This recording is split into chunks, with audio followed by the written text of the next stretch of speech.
Vous écoutez Radio Lomé, il est 12h30.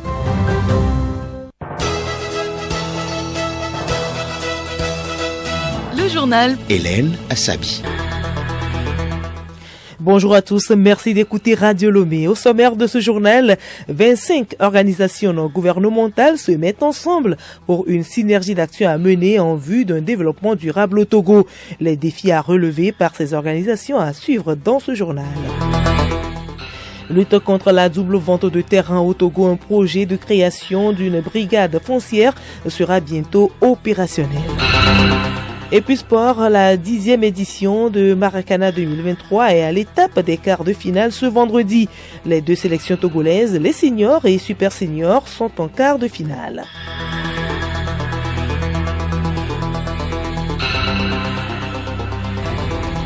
radiolomé.tg. Le gouvernement a pensé aux victimes des inondations de la forte pluie du 12 juillet dernier. L'ANPC, l'Agence nationale de la protection civile, apporte une assistance humanitaire à 1140 ménages, soit 6428 personnes du Grand Lomé.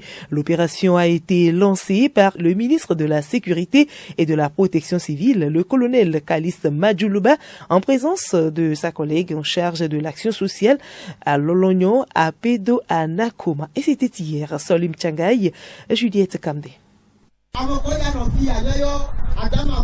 C'est le terrain du CEG Baguida qui a prêté son cadre pour cette cérémonie de lancement. Ils étaient plusieurs centaines de sinistrés réunis sur ce site. La ministre en charge de l'action sociale a saisi l'occasion pour appeler la population au comportement responsable. Madame Apedo Anakoma Lolognon. Nous devons lutter contre la déforestation. La seconde chose, c'est aussi d'éviter de construire dans des zones inondables. Nous connaissons nos localités. Il y a des endroits qui ne sont pas propices à la construction. Et les vendeurs aussi ne vendaient pas les zones marécageuses pour éviter que les populations n'y construisent. Le ministre de la Sécurité, le colonel Caliste Madjoulouba, est intervenu après pour procéder au lancement de l'opération.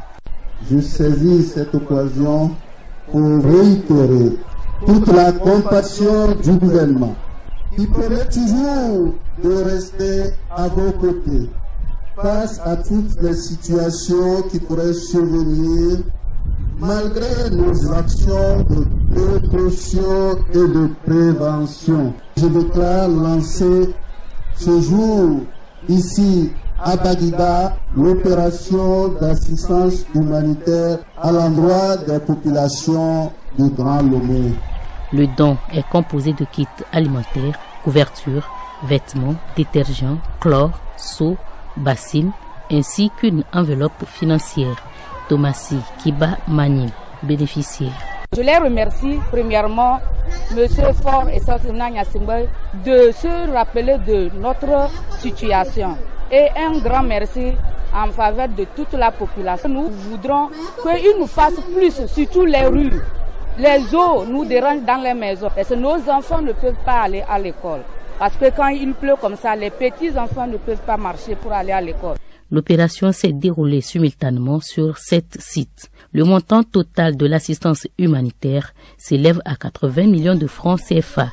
L'OCDI Caritas y a participé à hauteur de 11 millions.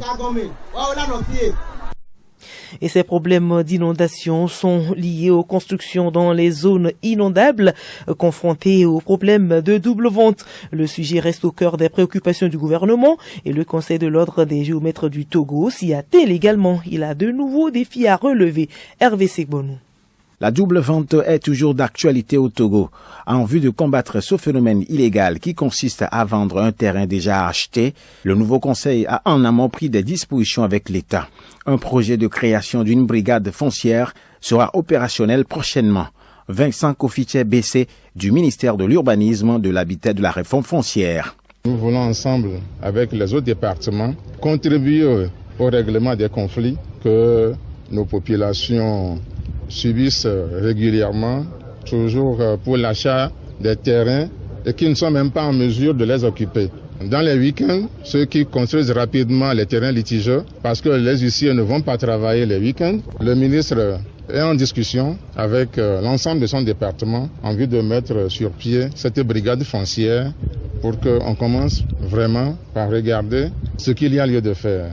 Pour réussir efficacement ce combat, Nikada Acholadi, nouveau patron du COGET, relève qu'il est indispensable d'appuyer le gouvernement togolais dans sa politique de partenariat public-privé. Nikada explique. Tous les départements ministériels qui utilisent le foncier, nous voulons travailler avec eux parce que la question de double vente, de triple vente, tout ça, au fait, ça revient aux collectivités. Le géomètre n'est pas celui qui doit vendre la terre. Le géomètre, normalement, quand il travaille, il finit, ça doit plutôt apporter la paix. Mais au contraire, le travail a été fait jusqu'à présent par des gens qui ne connaissent même pas les risques de la profession qu'ils pratiquent, parce qu'ils ont appris sur le tas. Le nouveau conseil de l'ordre des géomètres du Togo a été élu en août dernier. Il brigue un mandat de 3 ans non renouvelable. La politique de digitalisation des démarches administratives se poursuit au Togo. C'est dans ce cadre que le ministère chargé du commerce a procédé au lancement du projet e-Phyto, initiative visant à numériser la certification phytosanitaire. Cette réforme présente d'énormes avantages pour le secteur privé agricole. Philippe Isler, directeur de l'Alliance mondiale pour la facilitation des échanges partenaires du projet. Nous sommes heureux de pouvoir lancer un projet au Togo qui a pour but de digitaliser certains certificats en relation avec le phytosanitaire. Les avantages que cela va créer pour le secteur privé togolais sont nombreux. Une réduction du temps et des coûts de dédouanement, une nouvelle capacité à agir dans un environnement informatisé et avec un but de pouvoir augmenter les échanges avec les pays étrangers. Je vous l'annonçais en titre, le réseau des ONG internationales au Togo, Rongito, a organisé hier à Lomé une journée porte ouverte. C'est sur le thème pour une synergie d'action en vue d'un développement durable au Togo. Les défis du Rongito avec Espoir Komivi Datidi, chef de mission Togo-Bénin de la chaîne de l'Espoir, membre du conseil d'administration du Rongito. Il est à noter que nous avons un certain nombre de défis en ce moment par rapport au contexte mondial lié aux questions de sécurité, aux questions de politique, aux questions de développement, ce qui fait que actuellement les ONG ont des difficultés à avoir des financements. Et ces difficultés sont liées au fait qu'il y a un amenuisement des ressources disponibles et aussi il y a les questions liées aux orientations des financements où parfois notre pays n'est pas éligible pour certains appels à proposition de projets. En dehors de ça, il faut noter aussi qu'au niveau national, il y a une réorientation géographique de certains financements qui font que toutes les ONG ne sont pas éligibles pour des appels à proposition. Santé à présent, des épidémies de dengue et de chikungunya ont été enregistrées dans certains pays de l'Afrique de l'Ouest. Le ministère de la Santé et de l'Hygiène publique, ayant pris certaines dispositions, invite la population au civisme dans la lutte contre ces deux maladies. Pas comme Johnson.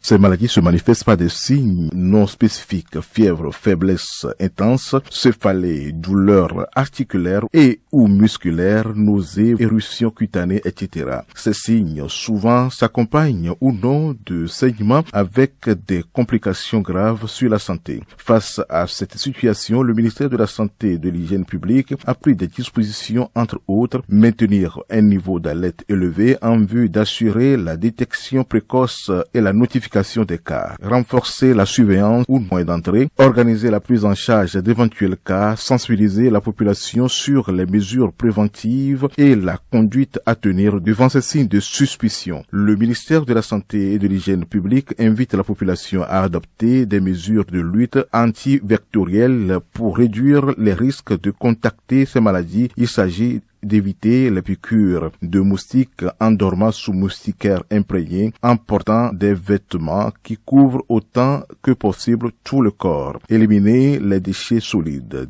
détruire les gîtes lavaires contenus dans les boîtes de conserve des ustensiles de cuisine jetés à l'intérieur et autour de nos maisons, assainir régulièrement nos environnements. Devant toute suspicion, informer le personnel du centre de santé le plus proche pour une prise en charge rapide et adéquate. Ces maladies peuvent être guéries si elles sont détectées et prises en charge précocement dans un centre de santé. Le ministre en charge de la santé compte sur le civisme de tous dans la lutte contre ces maladies.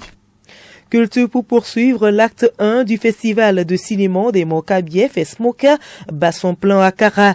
Pendant 3 jours, les populations de la préfecture de la Kosa auront droit aux projections de films, aux masterclass, aux formations et aux visites des sites touristiques. La cérémonie de lancement s'est déroulée hier au Palais des Congrès de la ville. Geneviève Bouillon depuis Kara. Nous sommes un pays kabye, Pukondem. Un jeune garçon de 25 ans, footballeur vivant en Europe, est revenu parmi les siens pour passer ses vacances.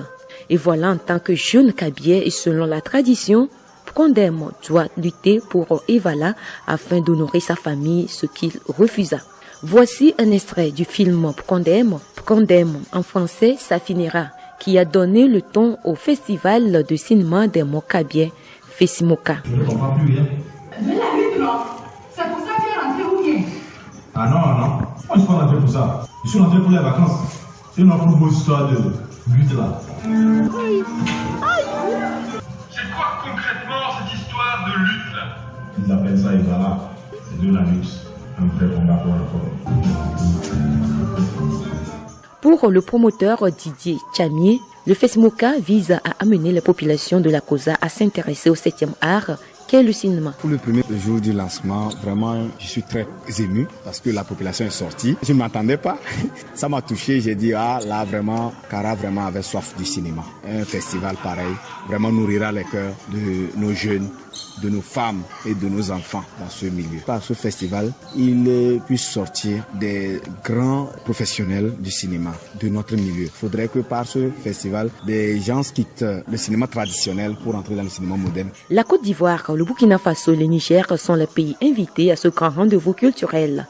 Albertine Kouama, actrice, nous vient de Burkina Faso. On est venu pour soutenir le frère qui a posé des grands pas.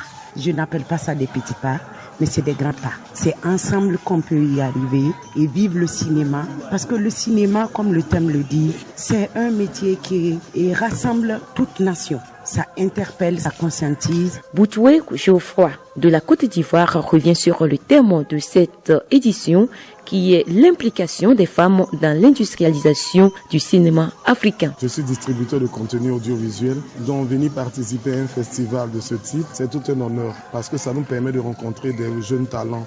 Et là où on parle de cinéma, on se limite plus à un pays, mais on parle de l'Afrique et une seule famille. Ce thème est quand même intéressant parce qu'en réalité, la femme a un rôle important dans la société. Naturellement, la femme aura un rôle important dans le cinéma puisqu'elle devient un acteur, elle y travaille. Et la femme apporte une certaine lumière à toutes autres choses. Donc je pense que si la femme s'y implique véritablement, on aura un cinéma plus de qualité et un cinéma qui sera plus rentable. Les activités au programme de ce festival se poursuivent ce vendredi à Kara. Depuis Kara, Geneviève Bouillon pour Radio Lomé.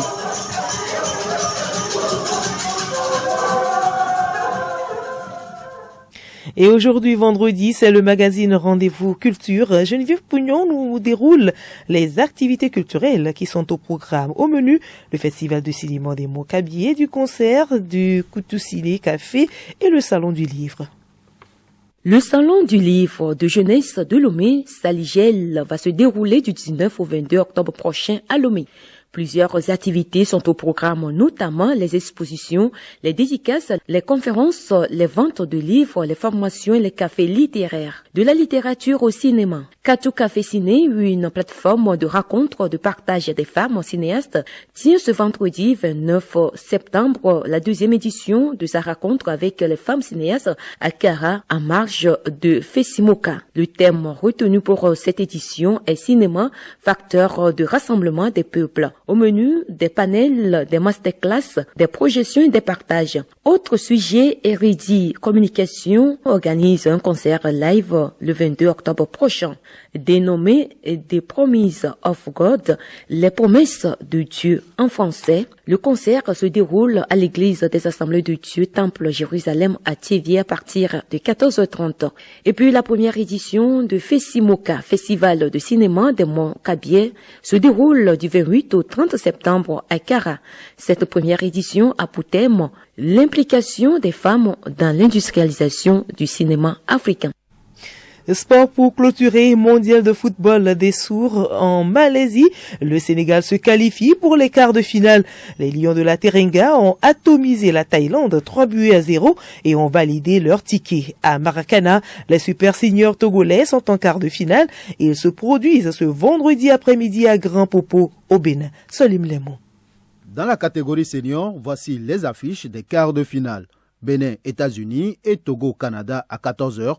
Puis Mali, Côte d'Ivoire et Burkina Faso, Cameroun à 15h15. Dans la catégorie super senior, Burkina Faso, Cameroun et Côte d'Ivoire, Togo à 13h, puis Mali, Canada et Guinée, Bénin à 13h45.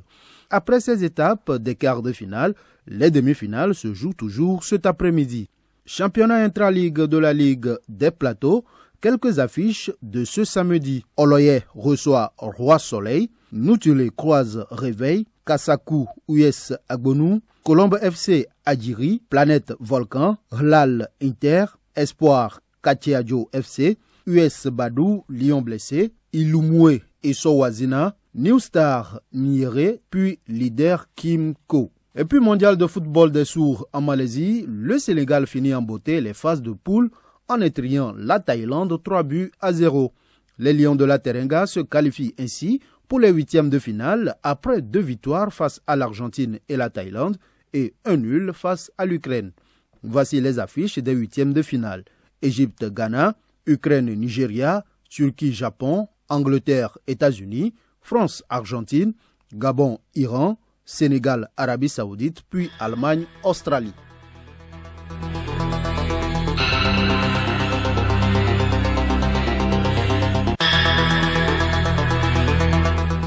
Nous sommes ainsi arrivés à la fin de ce journal. Merci à vous de l'avoir suivi. Le rappel des titres. 25 organisations non gouvernementales se mettent ensemble pour une synergie d'action à mener en vue d'un développement durable au Togo. Dans ce journal, vous avez suivi les défis que ces organisations ont à relever. Lutte contre la double vente de terrain au Togo.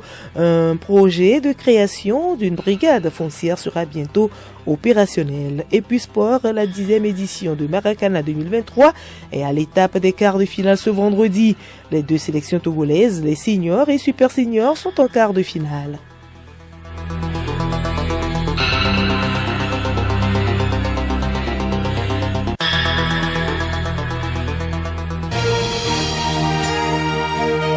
Radio Lomé, boîte postale 434, email radiolomé@radiolomé.tg.